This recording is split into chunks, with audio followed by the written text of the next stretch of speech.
So tugiye kurebera hamwe ukuntu wareba total watch time ufite kuri YouTube channel yawe.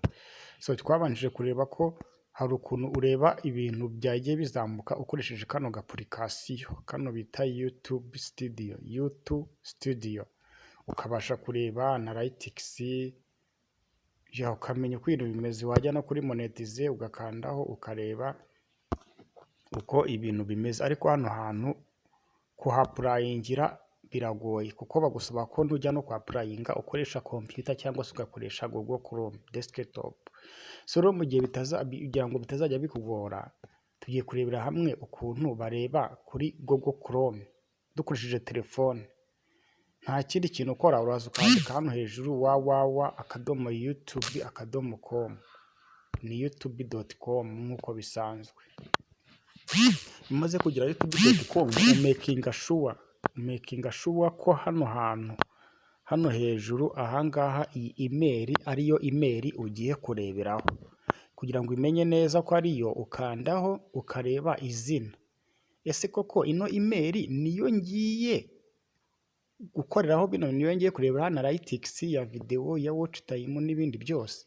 Iyo umaze kubona ko ariyo, ibintu biba byavivutse, ahubwo uraza ugakanda hano hejuru, hano hari uturongo dutatu 3, ugakanda kuri tuno turongo dutatu. Iyo umaze gukanda kuri tuno turongo dutatu, uraza ukareba hano hantu hari kano kanditse ngo desktop site. Ibi ngibi bigufasha iki? Bigufasha kugira ngo screen ya telefone yawe ibe nk'iya tablet. Ko nimara kuba nk'iya tablet iraba yagutse, ubashe kubona izindi option utaboneraho hano. Reka dukande hano hantu hameze nk'ahari iki, hano hantu hari akadirishya, ahangaha nyine kuri kano kadirishya kari hano imbere. So dukandeho. Ngira ngo urabona tukimara gukandaho screen yacu iragutse. Noneho izanye option nyinshi cyangwa se utudirishya twinshi, kandi imbere yazanaga akadirishya kamwe. Nicyo kintu iriya ntuzigira gute, nicyo iriya ifasha. Ifasha kugira ngo wagure screen. Noneho n'ubundi reka wenda mere nk'ukoze zoom in. Ntabwo biri kuguhita biza.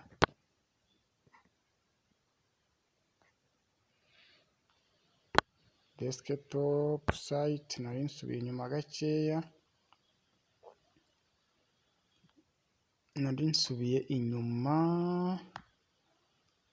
Okay, ahangaha icyo tugiye gukora nuko tugiye kureba ku gafoto. Urabona agafoto kacu kamwe twabonaga kare, ka gafoto kacu ariko kakangaka aka kari hano hejuru ntabwo kari kugaragara. Ushobora gukandaho nabi ugakanda ibindi bintu bitari byo.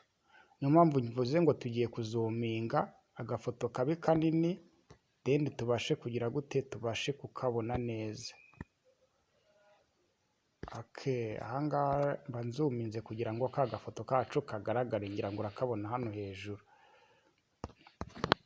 ariko kakangaka. Kano gafoto rero tugakandaho, ubwo nawe haraba hari agafoto ka channel yawe, karaba kari ikindi kintu. Twamara kugakandaho tugahita twizira hano hantu handitse ngo YouTube Studio. Ahangaha handitse ijambo ngo YouTube Studio, tugakandaho YouTube Studio. Abantu benshi bari guhura n'ikibazo kimeze gutya, arakanda kuri kara kantu ka YouTube Studio, bagahita bakuzana kuri kano gapurikasiyo kawe ka YouTube Studio. Ibi ngibi ntago ari byo. Nimba ko kuri gukora ukabona bari kuta bakuzana ku gapurikasiyo nk'aka nta kundi kuntu wabihindura usibye kuza aka gapurikasiyo ukagasiba. Ngira ngo aka kantu bakumva neza. Kano gapurikasiyo kawe uraza uhita ukora back, usubira inyuma. Numara gusubira inyuma ukagire uninstall, uraza kugashyiramo nyuma. Uraza uhita ugafata ukagire uninstall, uraza kugasubizamo nyuma. Ubwo tugize gute, tugakuyemo. Nurangiza wigarukire kuri Google Chrome yawe, noneho uze kuri YouTube Studio. Kwa na application yacu tuyigize uninstall. Noneho tujya kuri YouTube Studio, birahita bitujyanaho neza cyane, nta kintu kirimo kiratubangamira. Mwibutsa gukora subscribe niba ari ubwa mbere ubonye ino video.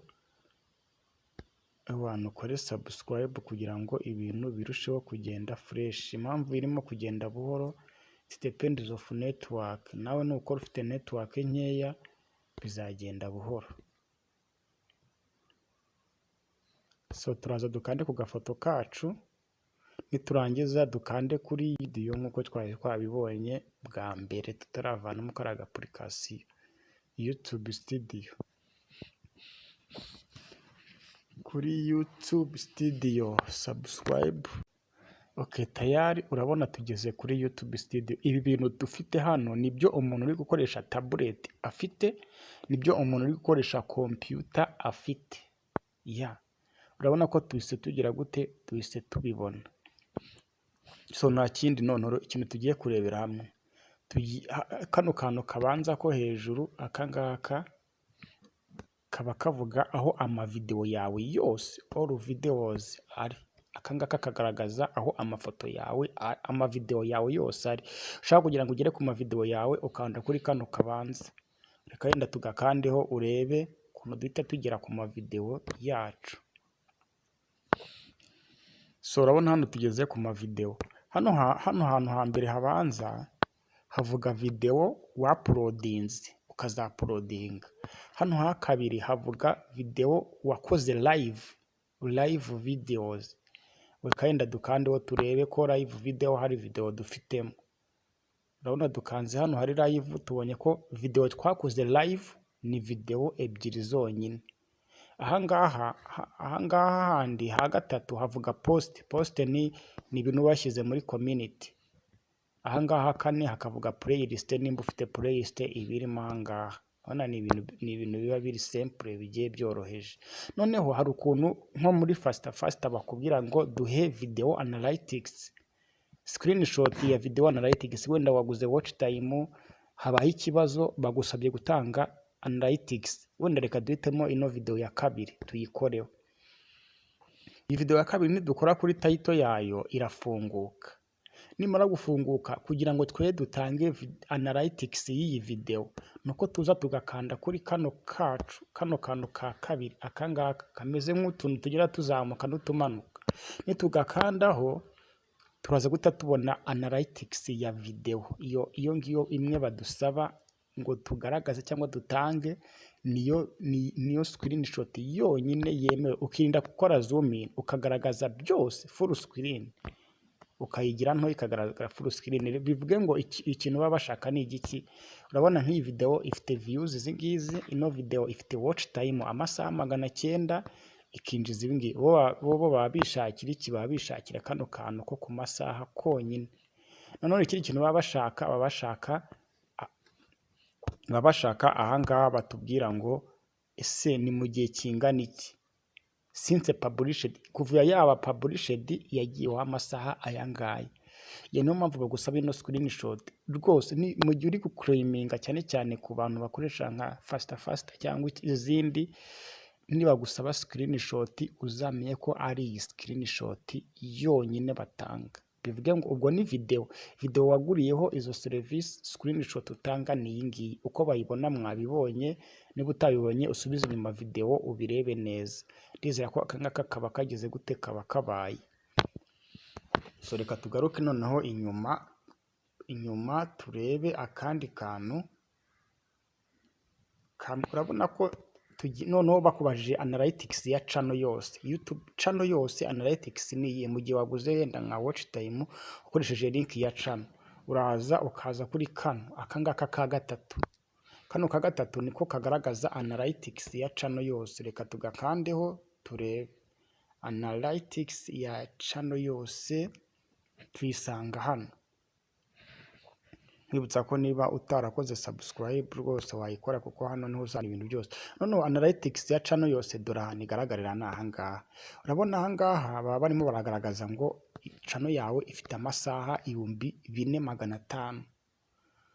Urabona channel yawe mu minsi 28 bari kugaragaza, mu minsi 28 ifite amasaha angana uku nguku. Urabona ni ibintu biba byigaragaza. Ubwo iyo screenshot iyo uyitanze bahita babibona. mu gihe wakoresheje link ya channel, iyi niyo screenshot iba ikenewe. Rero nimba no masaha aya masaha urabona habaze kuba amasaha 4500, ariko dushobora kuza kuri kano kantu iyo ugiye gukora monetization ubundi uyikorera kuri kano kantu kameze nk'idolari akangaka nkanzeho. Tuje nkanga kugira ngo turebe se channel yujuje ibisabwa kugira ngo tuyimonetize. Reka wenda tujye ahangaha turebe uko bimeze, kandi nibutsa ko nuyisimbuka hari ibintu byinshi utari bwaze kubona kandi bikazagusaba ubundi busobanuro. Urabona ahangaha dufite iki? Dufite amasaha 3490 kandi hari hejuru dufite 5400. Si ikibazo ko hari hejuru hari 5400 hano hakaba hari 3400, ahubwo nako hari 4500 hano hakaba hari 3400, ahubwo nuko hano batara updating. Ubu nikigera abundi amasaha abanza hari hejuru kuri analytics akaza kuzaho hano nyuma. Rero ugomba gutegereza hano nabo bakabanza bakaupdatinga, bamara kuupdatinga then hano munsi ahangaha munsi hataza button ivuga ngo apply. Ahangaha hataza button ivuga ngo apply now. Usibye ko no muri message baguha email ikubwira ko wujuje ibintu byose then ukaza hano ukapplyinga ibintu bikagenda neza. So nizere ko abantu bambazaga ngo ni gute bareba ngo channel analytics, ngo ni gute ngo bareba video analytics bakoresheje Google Chrome kuri telefone, nizere ko abo bantu basubijwe ubu ngubu bagiye kujya babyikorera neza. No kwa applyinga hari video ziri kuri YouTube channel yanjye, nazo mwareba uburyo ki ba applyinga step by step ibintu bikarushaho kugenda neza.